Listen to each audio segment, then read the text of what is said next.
Jacques Bianchi, artisan horloger. Je suis engagé dans beaucoup de domaines qui touchent mon métier à la fois, sur le plan technique, formation, scolaire. Mon parcours de formation, il a été fait par l'école d'horlogerie à Marseille.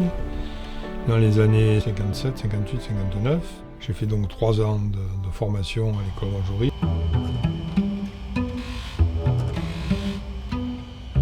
Ensuite, j'ai travaillé tout de suite dans des magasins d'horlogerie où je faisais des réparations. Je me suis installé artisan, horloger, réparateur, donc à Marseille. Et j'ai travaillé pour des magasins en tant qu'artisan. Puis j'ai eu la chance, peu d'années après, de trouver un local en face où je me trouve aujourd'hui, au 4 place Gabriel Péri.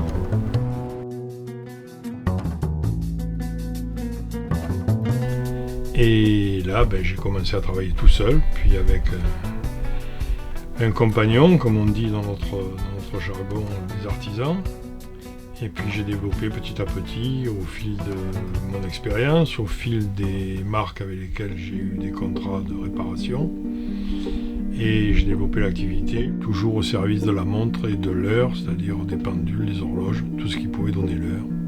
L'horlogerie qui m'avait attiré parce que j'aimais ce qui était petit, j'aimais ce qui était un peu mystérieux, parce que l'horlogerie, quand on n'y a pas mis son nez dedans, on trouve que c'est mystérieux quand même. Un choix technique qui a prévalu un petit peu dans ma vie, c'était tout ce qui touchait la montre étanche, et on est resté dedans jusqu'à présent, et on essaie de continuer à être le plus performant possible dans ce domaine, qui est un domaine particulier où il faut avoir effectivement des connaissances, et puis surtout diversifier les connaissances dans la mesure où les techniques d'étanchéité, même si elles ont le même but, ne sont pas toutes développées de la même manière par les fabricants.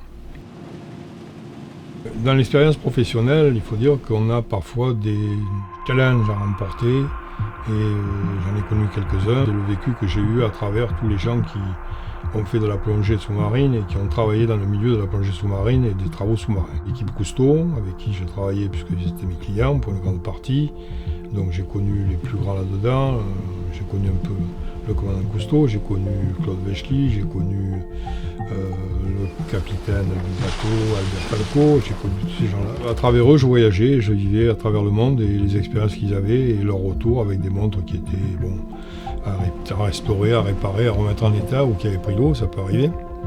Et puis ainsi de suite avec beaucoup de sociétés et tout particulièrement aussi, je peux parler de la Comex avec qui j'ai travaillé vraiment et je travaille encore avec des plongeurs de la Comex.